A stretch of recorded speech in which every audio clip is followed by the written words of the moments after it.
Good evening once again. Welcome to Quad Drive, everyone. You are very welcome.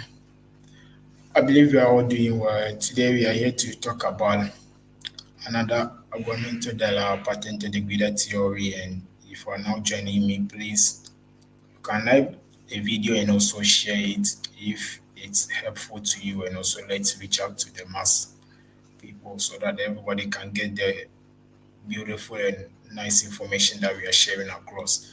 So today we're just going to talk about something in the theory which talks about ordine della precedenza nella incrocia. So just have time and watch what I'm going to discuss today.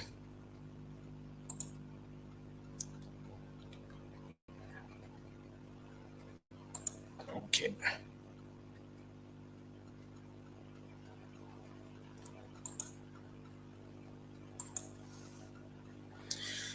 All right. So as I said earlier, we are talking about ordine della precedenza all'incrocia, part 1. What is ordine della precedenza all'incrocia? You know, when you get to the encroacher, which is the junction or the T junction that we normally talks about, or we talk about the T junction, there are regulations that normally happens over there, and most accidents being occurred during that very particular point, during the runabout or the junctions. So they normally have some regulations over there, which normally, if you are driving to the roundabout, you can find a precedenza or you can find a stop sign over there. Or if it's a junction, they normally put a traffic light also over there. So we have some rules that normally use at the traffic lights and also at the roundabout or the junctions, which I'm going to explain to you today for you to know how to answer this kind of questions or answer this kind of signs when you see them in your question. And it says, ordine della precedenza all'incroci.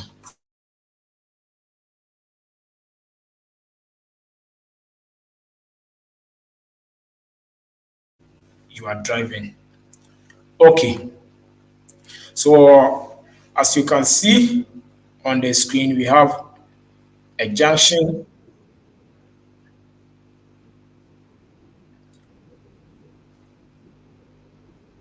You can see you can see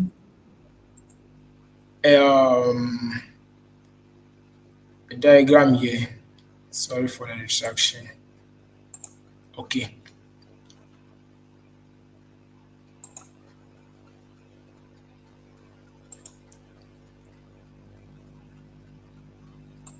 Okay. It says, per stabile ordine della precedenza all'incrocio, è regola generale a questa. Quando le veicoli stanno per impegnare all'incrocio, i loro trattori stanno per intersecare si ha obbligo della precedenza. When you get to a junction like this, which is not regulated by a traffic light, normally everyone get confused. Who goes first and who follows next and the third person.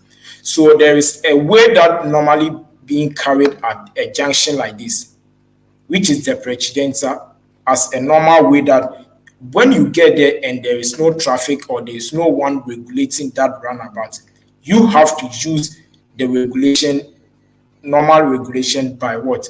Using the precedenza sign, which is giving precedenza to the what? The right side car that is what? Coming.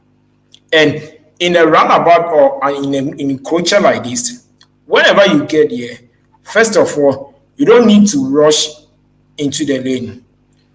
You have to watch. If there is cars already inside the roundabout or inside the lane or inside the junction or inside the encroacher, you have to let those cars what move first. For example, whenever you get to a roundabout and there is a car that has already made an attempt to enter, You that you have not already entered the roundabout, you have to let that car move because it has already entered into the lane. And in the regulation of driving, you have to let the one who has already entered into the circle or entered into the runabout move before, because if that car is going and you also enter into the runabout, you are going to hit the side of the car and it's going to be sinister, or you are going to hit the back and it is going to be tamponamento. That is going to be your fault. So in this runabout like this, we are going to look to which car must go first, and I'm going to explain why this car must go first and the second car must go second and the third car can go third. Okay.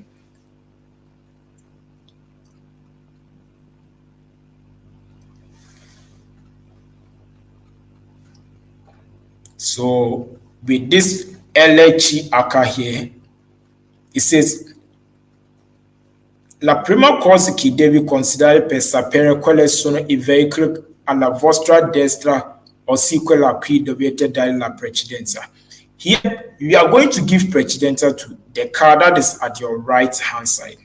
And looking to this encroacher, L is going straight, having no car at its right hand side. Here is the L right hand side, and here is the L left hand side. So T is also curving, that is having its right hand side occupied by L, which means that when T is trying to move, L is already moving straight. That means T is coming to hit the side of L, which is going to be sinister, and it is going to be the fault of T.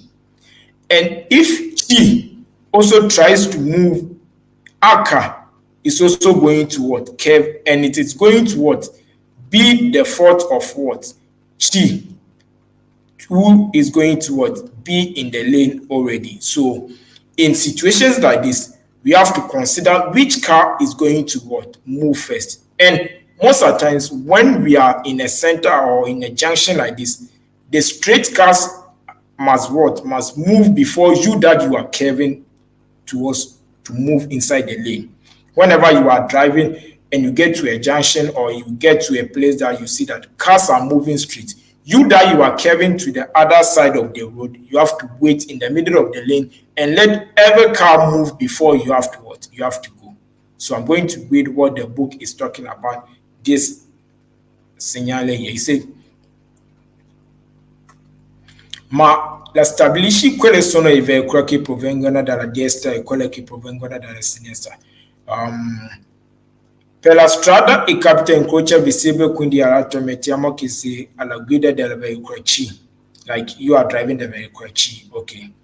La prima cosa che devi considerare per sapere quali sono i veicoli alla vostra destra, ossia quelli qui dovete dare la precedenza. That is what I said. You have to consider the car that is moving at your right hand side that you are going to give the precedenza.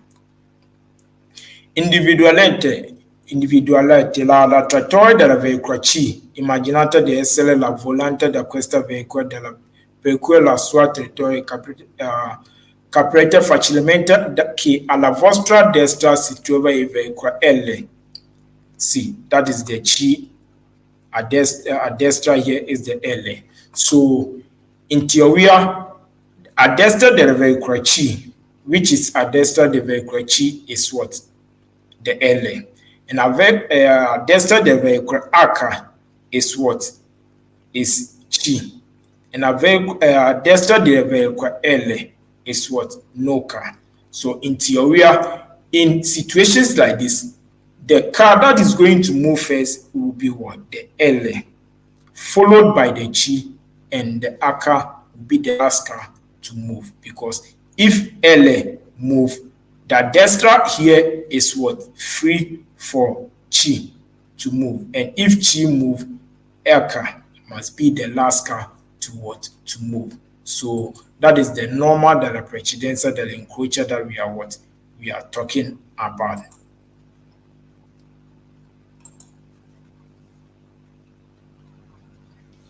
And this encroacher here also is talking about G aka ere. G aka ere.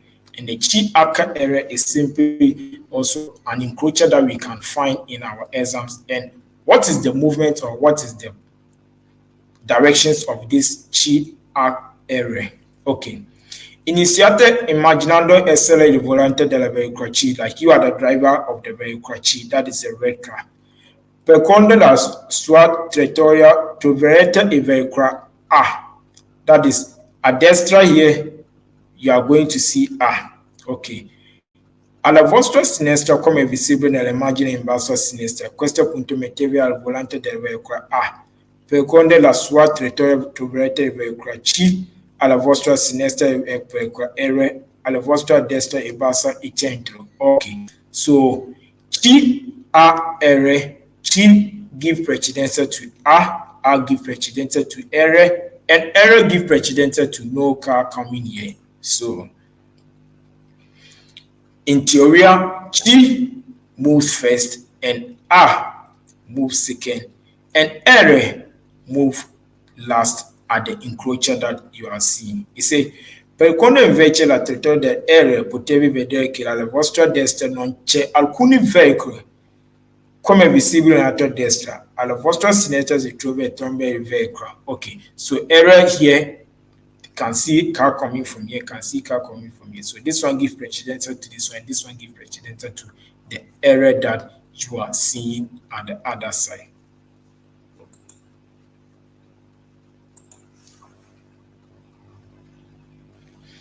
All right, so this encroacher here also is talking about what precedenza that we are seeing. So it says, il primo incrocio che prendiamo esame è questo atto, la prima cosa devi fare capire che parte per prima e quindi quali sono i veicoli che hanno a destra libero o sì che non hanno e nessuno alla propria destra qui dalla precedenza per fare, cioè scegliete un veicolo in caso da qui parte.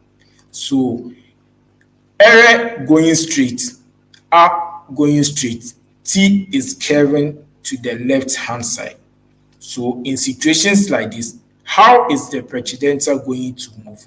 The precedenza is going to move simply R is going to what? Move. R is going to move because that destra here, there's no car coming from the destra of R. And R will move and T will move because T is going what? Curving to the left-hand side. And the T must be the car that is going to what? Move at the last point. All right, guys. I think we are going to take another encroacher again. As I said initially, if you are not joining us, we are learning about normal della ordine della precedenza all'incroacher. And I was talking about the encroacher that in the encroacher, we normally give precedenza to the cars that has already entered into the encroacher to go. And if in case the car has not already entered into the encroacher, we use a format which is what? Precedenza ad destra, which means that you give precedenza to the car that is at your right-hand side, and the other car at your right-hand side give precedenza to the one at its right-hand side.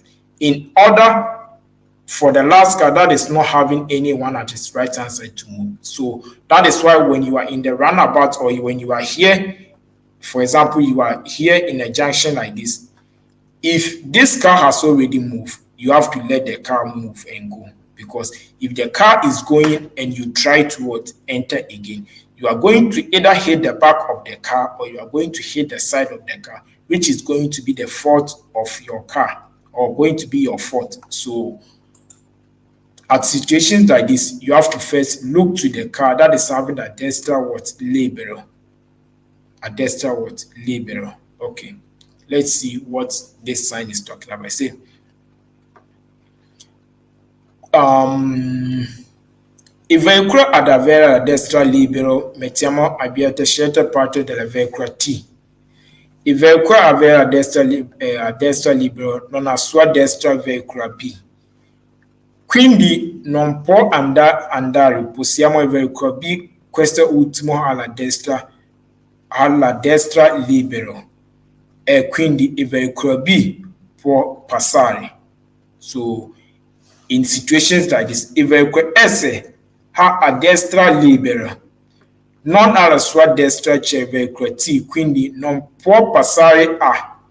Questo è il punto unico che può passare il veicolo B, come è visibile dall'immagine. So if S is passing, T will also be passing.